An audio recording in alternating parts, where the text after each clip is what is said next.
Assalamualaikum warahmatullahi wabarakatuh. Shalom, Om Swastiastu, Namo Buddhaya, salam kebajikan.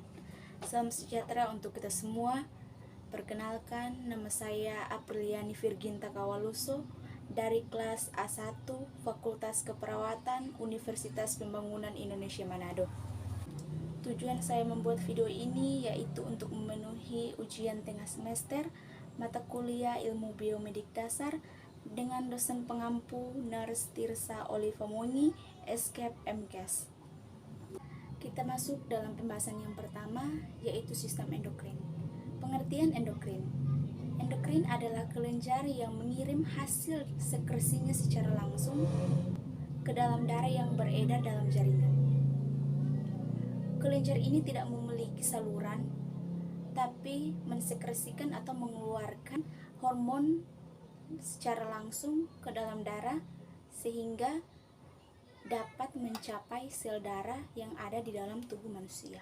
Masuk dalam pembahasan berikutnya mengenai fungsi sistem endokrin.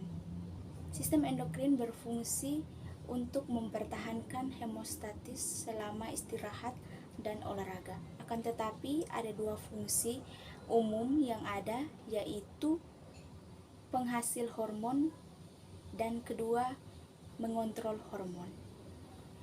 Kita masuk dalam pembahasan yang ketiga, yaitu macam-macam penyakit endokrin. Yang pertama, insufisiensi adrenal. Penyakit ini disebabkan karena kelenjar adrenal merilis terlalu sedikit hormon kortisol dan kadang-kadang aldosteron. Gejala termasuk kelelahan, sakit perut, dehidrasi, perubahan kulit. Penyakit Addison adalah jenis insufisiensi adrenal. Kedua, penyakit Cushing. Kelebihan hormon kelenjar hipofisis menyebabkan kelenjar adrenal terlalu aktif. Kondisi serupa disebut sindrom Cushing yang dapat terjadi pada manusia, terutama anak-anak yang mengonsumsi obat kortikosteroid. Ketiga, gigantisme atau akromegali dan masalah hormon perubahan. Jika kelenjar pituitari memproduksi hormon pertumbuhan terlalu banyak, tulang anak dan bagian tubuh dapat dengan cepat. Jika kadar hormon pertumbuhan terlalu rendah, seorang anak dapat mengalami perubahan yang lambat. Yang ada dalam sistem endokrin yaitu pertama, kelenjar hipofisis, kedua kelenjar tiroid, yang ketiga kelenjar paratiroid, yang keempat kelenjar adrenal, yang kelima kelenjar Langerhans, yang keenam kelenjar pankreas, yang ketujuh kelenjar timus, kedelapan kelenjar suprarenalis, dan yang kesembilan kelenjar pienalis. Kelenjar timus merupakan sumber sel yang memiliki kemampuan imunologis.